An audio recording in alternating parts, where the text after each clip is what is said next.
आज भाजपा में सदस्यता लेते हुए 25-30 जिलों से आए हुए उन जिलों का नेतृत्व करने वाले भाजपा के एक एक सदस्यता ग्रहण करने वाले मेरे सभी कार्यकर्तागण जो यहां मौजूद हैं। शिवराज सिंह जी, आपको और बीडी शर्मा जी को मैं ये जरूर कहना चाहता हूं कि जो लोग आज आपके समक्ष उपस्थित हैं, जिनकी एक पृष्ठभूमि रही है, एक पृष्ठभूमि रही है जनसेवा की, एक पृष्ठभूमि रही है क्षेत्र की जनता के साथ एक संबंध की, उनकी हक की लड़ाई लड़ने की,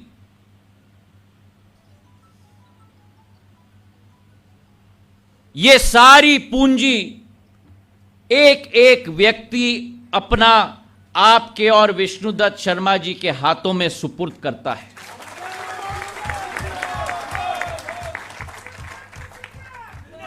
और मैं ये कहना चाहता हूं स्पष्ट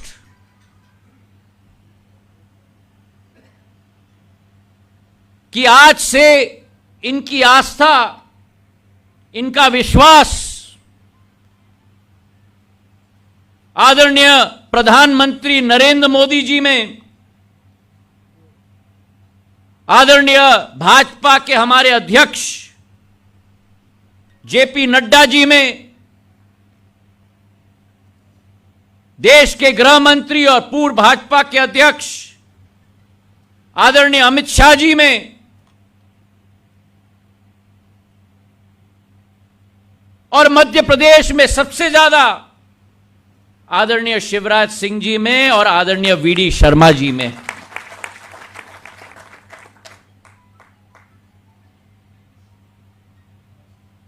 एक बात मुझे पिछले 2.5-3 महीनों में समझ में आई है भारतीय जनता पार्टी के बारे में, और मैं केवल उसके पक्ष में नहीं, लेकिन मैं भी ये मानता हूं कि हम सबको इसी पथ पे चलना होगा कि आज जब आप और हम सदस्यता आपने ली है भारतीय जनता पार्टी की, तो आपके लिए, मंचासीन मंत्रियों के लिए, पूर्व सांसदों के लिए, शिवराज सिंह जी के लिए, बीडी शर्मा जी के लिए, मेरे लिए सबसे महान आज से जीवन के अंत तक सदैव संगठन और पार्टी रहनी चाहिए। अगर पार्टी है तो आप हैं, अगर पार्टी है तो आप हैं, और अगर आप हैं तो फिर हम सब हैं। किसी भी संगठन की असली पूंजी नेता केवल नहीं होता, किसी भी संगठन की असली पूंजी सेना होती है। और शिवराज सिंह जी की जिम्मेदारी, बीडी शर्मा जी की जिम्मेदारी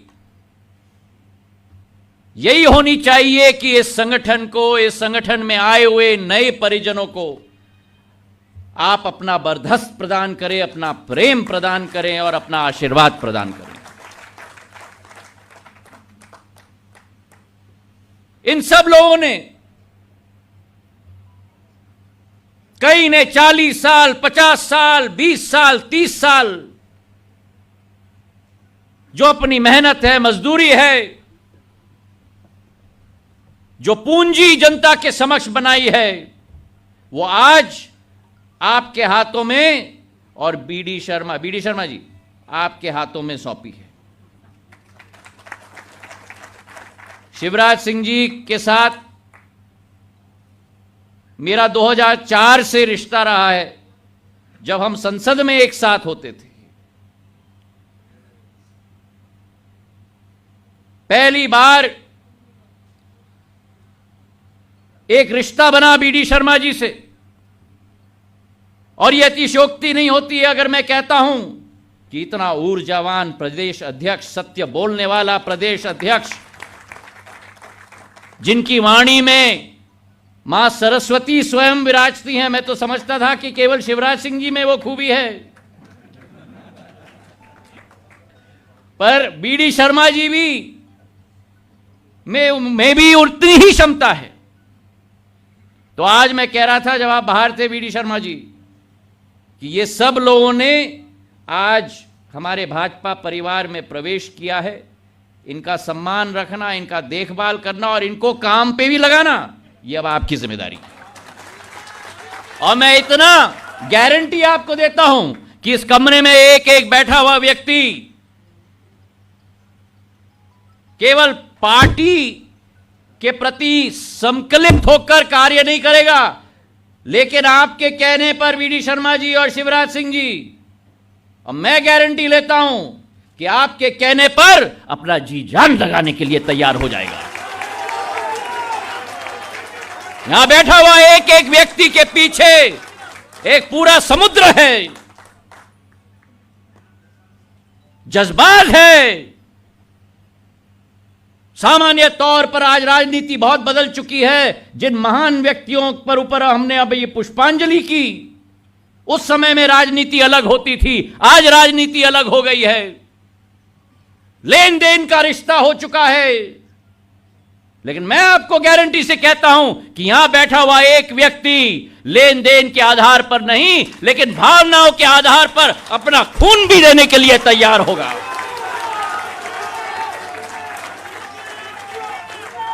यह भावना है, क्योंकि आसान नहीं है। जैसे आपने कहा और हमारे लोकेन जी कहा है, लोकेन जी ने कहा, सामान्य तौर पर इस देश में हमने बहुत देखा है, जो ये आरोप लगाते हैं ना कमरे में बैठे हुए लोग, मैं 90 दिन से सुन रहा हूं, 90 दिन से मैं सुन रहा हूं, पर मैंने एक दिन भी मुंह नहीं खोला। क्यों? क्योंकि जब हमारा प्रदेश कोरोना का सामना कर रहा है, मेरा मुख्यमंत्री एक एक दिन 20 घंटे काम करके प्रदेश की सेवा कर रहा है। मेरा प्रदेश अध्यक्ष संगठन को लेकर एक एक घर तक राशन पहुंचा रहा है। इन कांग्रेसियों को कुछ करना नहीं, केवल अपना सत्ता कहां से खिसक गया उसी की लाज के पीछे ये पड़े हुए हैं 90 दिन से। बीडी शर्मा जी, आप और शिवराज सिंह जी इनको बाहर से जानते हैं, मैं इनको अंदर से जानता हूं। 90 दिन मैंने मुंह नहीं खोला। 60 दिन प्रधानमंत्री के द्वारा घोषित लॉकडाउन, और प्रधानमंत्री ने आदेश किया कि सब लोग भारत की सेवा में लगो। उदाहरण मेरा अध्यक्ष, उदाहरण मेरा मुख्यमंत्री, जो रात नहीं देखता, दिन नहीं देखता, 7.5 करोड़ जनता की बोझ अपने कंधों पे लेकर दोनों निकल चुके सड़क पर, और वहां एक के बाद एक तीर लगाया जा रहा है राजनीतिक। क्या क्या नहीं कहा इन दोनों जोड़ियों ने साथ में मिलकर।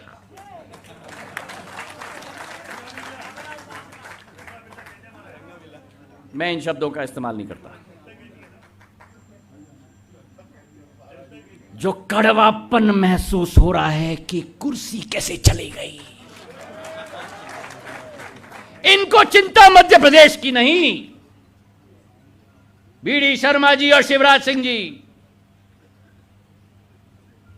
इनको चिंता मध्य प्रदेश की नहीं, इनको चिंता 7.5 करोड़ की नहीं। इनको चिंता केवल अपना व्यापार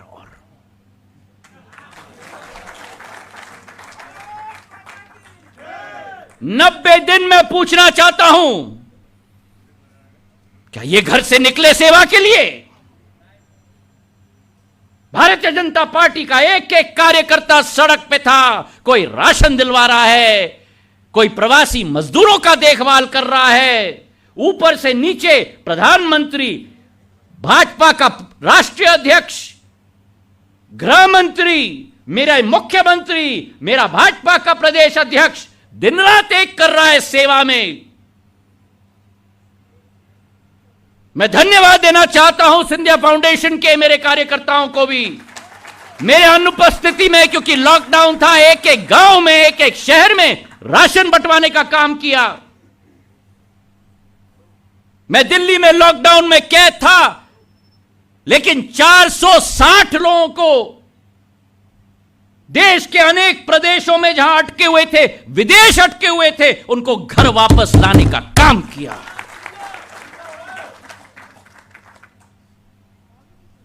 और आज मेरे कांग्रेस के उस समय के साथियों ने क्या किया?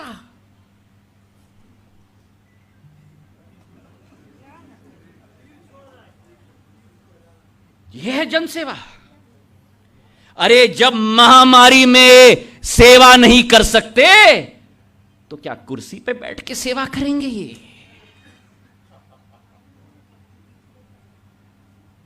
मैं उन दोनों को कहना चाहता हूं, कमलनाथ जी और दिग्विजय सिंह जी, आप दोनों सुन लीजिए, टाइगर जिंदा है।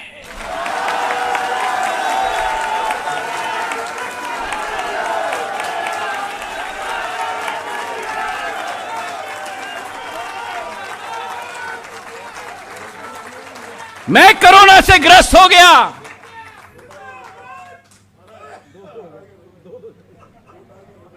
अब 2 टाइगर हो गए तो 2 नहीं होंगे, 11 हो जाएंगे।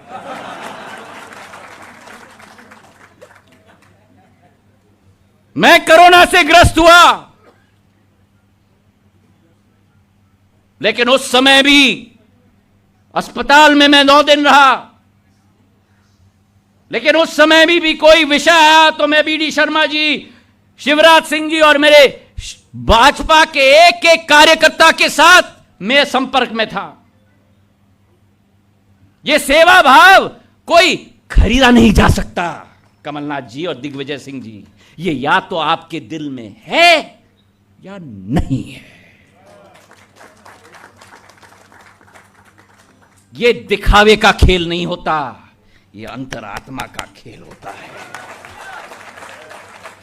ये भाषण देने से नहीं होता, ये जमीन पर काम करने से होता है। ये उड़न खटोले के रोटर ब्लेड के धूल से नहीं होता, ये धूल खाने से होता है। और इनके कार्यकाल के बारे में तो मुझे कुछ कहने की जरूरत नहीं है, क्योंकि आप लोग और प्रदेश की जनता इनसे अच्छी तरह से वाकिफ है। वहां तो सरकार ऐसी चल रही थी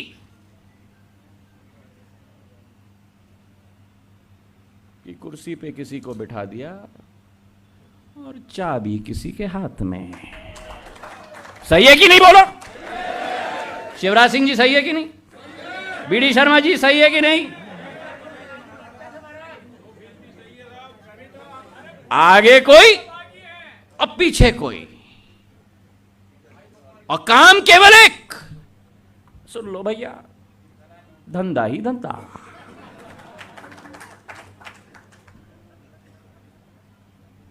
नब्बे दिन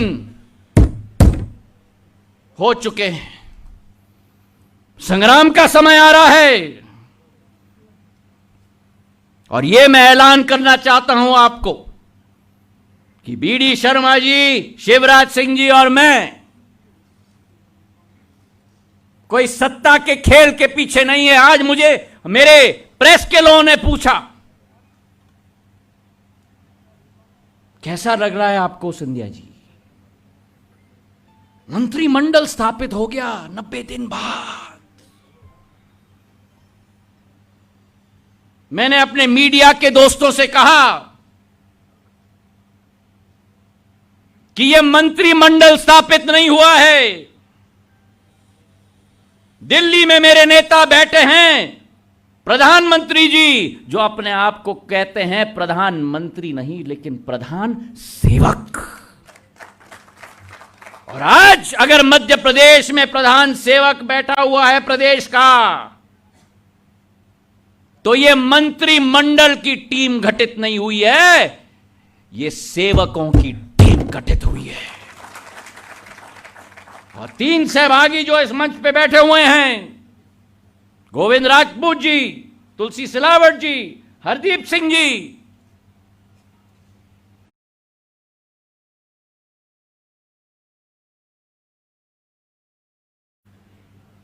आज जश्न मनाने का समय नहीं है। भावना है कि ये प्रदेश की जनता ने, 7.5 करोड़ जनता ने आपके कंधों पर एक बोझ रखा है, उनके विकास का जिम्मेदारी आपको दी है, उनकी प्रगति की बीड़ा आपको उठाना पड़ेगा, उनके सम्मान की लड़ाई का, उनके रक्षा का, गरीबों का उत्थान का, अमन चैन का वातावरण तय करने का। और यह हमारा संकल्प अगले 4 साल हमें निभाना ही होगा मध्य प्रदेश के लिए। मैं दाद देता हूं हमारे सारे विधायकों को, चाहे वो कांग्रेस के रहे हों, दूसरे दलों के रहे हों, जिन्होंने संघर्ष का सामना किया। आज असाधारण तौर पर कहा जाता है कि जब सरकार जाने वाली है और 1 साल बाकी है तो विधायक की जाए तो क्या बात है। इनकी अंतरात्मा की आवाज थी कि जो अन्याय की सरकार चल रही है, जो भ्रष्टाचार की सरकार चल रही है, इस सरकार का भाग हम नहीं हो सकते। चाहे हमारी कैबिनेट मंत्री रहे या न रहे, चाहे हमारे विधायक रहे या न रहे, हम जनता के साथ दोबारा जंग की मैदान में जाने के लिए तैयार हुए हैं, लेकिन इन भ्रष्ट सरकार के साथ खड़े न होने के लिए तैयार नहीं। और एक कहावत है कि अन्याय के खिलाफ छेड़ा हुआ संघर्ष ही धर्म होता है। और उनकी प्रतिमूर्ति के रूप में हमारे 22 विधायक, जिन्होंने त्याग दिया, तपस्या दिया, भ्रष्टाचार का रास्ता रोकने के लिए जनता के दरबार में दोबारा जाने का निर्णय लिया, मैं उन सबको नतमस्तक होता हूं, उन सबके सामने। बहुत कुछ कहने के लिए है और समय भी आएगा। मैंने सदैव कहा है मध्य प्रदेश की जनता को, और आज इस मौके के आधार पर मैं कहना चाहता हूं कि मैं आपका तलवार भी बनूंगा और आपका ढाल भी बनूंगा।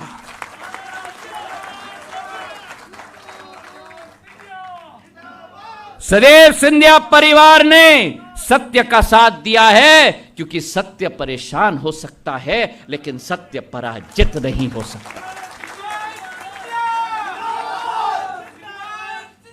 और जनता के समक्ष जब ये लोग जाएंगे तो जनता इनसे प्रश्न करेगी कि तू इधर उधर की बात न कर, ये बता कि काफिला क्यों लूटा। तू इधर उधर की बात न कर,